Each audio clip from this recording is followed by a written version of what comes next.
What's up guys, this is the best way to change your RC shock oil. So this video is going to be perfect for you if you want to learn how to do it, if you're beginning, or you've been into RC for a while and you want to learn the best way to do it and you want to look after your car as much as you can to make sure it runs and drives well.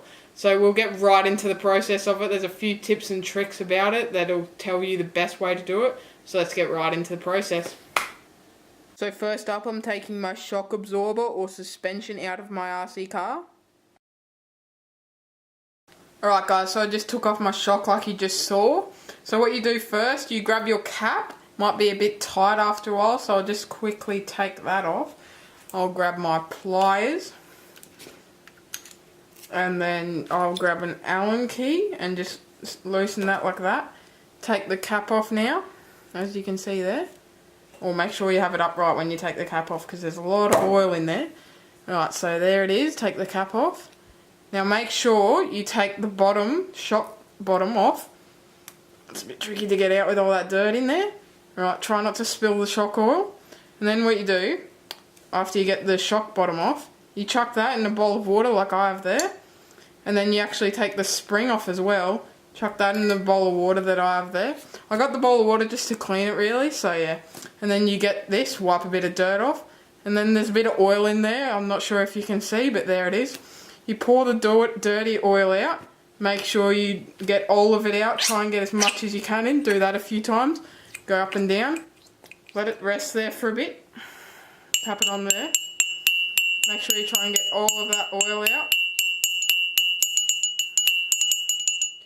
And then I have an earbud which I clean this out inside there. So you make sure to clean all that oil out because the more oil that you have of the old oil, that will change the actual 30 weight or whatever weight you have of the new oil that you will put in there. So that's not really a good thing that you want. So make sure to get all the old oil out. That's why I have the earbuds. I recommend using earbuds. It does the trick really well. So after you do that, you actually let it rest for a bit. Try and get all the oil out. Leave it there. Just make sure it doesn't drip out anymore. You can then leave it like that for a little bit. So I let it pour out a bit, gave it a little clean, so yeah. So I put the new shock oil in, let's do it. Mine's Losi 30 weight shock oil, yours might be a bit different, depends what you're using your car for. But you pour that in nicely. Make sure to compress the shock a bit as well when you're doing it to try and get the air bubbles out. So with the air bubbles, they usually start showing up when you start compressing the shock a bit. So to stop this from happening, you can actually blow the top of the shock after the oil is in there. That helps it a bit. So yeah, make sure to let your shocks rest for a little bit as well to make sure that all the air bubbles are out. So yeah, that's a very important thing to get all the air bubbles out before you put the shock cap on and spring and shock bottom. Alright, so after putting the new shock oil in, you make sure to get your spring and your shock bottom out of the water. I'll go give that a rinse under the tap actually.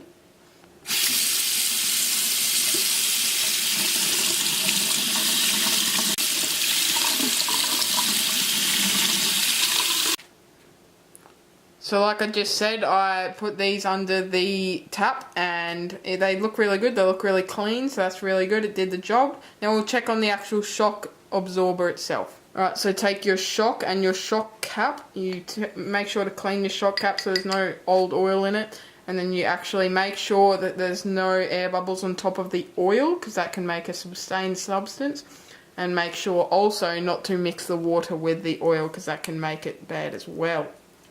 Alright, so make sure to put the shock cap on properly so the oil doesn't spill. So, yeah. Alright, so that's done. Now what we do is we actually grab a spring, like I cleaned before, and then you compress that like that. Put the shock bottom over it. Make sure that's clean as well. Oh, my shock cap's not on. Alright, so there we go. So what we actually do now, we actually clean it up a little bit more. Make sure the oil doesn't spill out, you know. Alright, so make sure you have a little look around your shock afterwards. My shock cap's not on properly still. Make sure that goes on properly. Alright, so make sure you have a little look. Make sure your pinion's good. Make sure your shock bottom's good. Make sure it's all clean. It compresses well. Alright, so that's about good to put on the car now. Alright guys, so I just checked out my shock. It seems really clean. It seems really well built. So I hope your build went well as well. Make sure to drop a like on the video if it did help you out. Subscribe to my channel, Rapid RC, for more awesome content like this. So see you later, guys. Thanks so much for watching. Goodbye.